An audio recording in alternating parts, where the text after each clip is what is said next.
大家好，欢迎来到韩舍食语。今天我们来做一道甜酥香脆的小零食，需要用到花生350克、面粉150克、糖30克、盐2克、鸡蛋1粒和适量的油。准备一个大碗，先倒入糖跟盐，再打入1粒鸡蛋。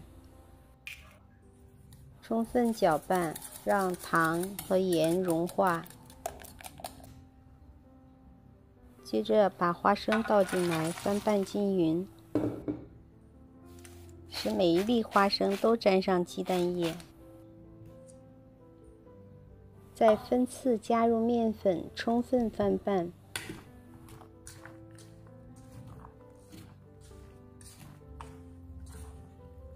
使面粉包裹每一粒花生。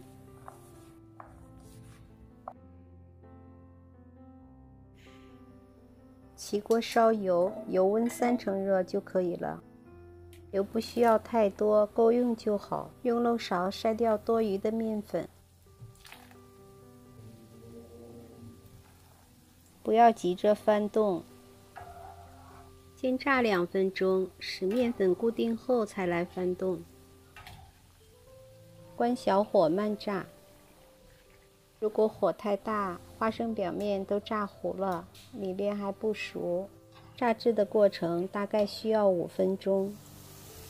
炸的花生表面金黄就可以捞出了。控油晾凉就可以了。这样甜酥香脆的小花生就炸好了。谢谢观看，我们下期再见。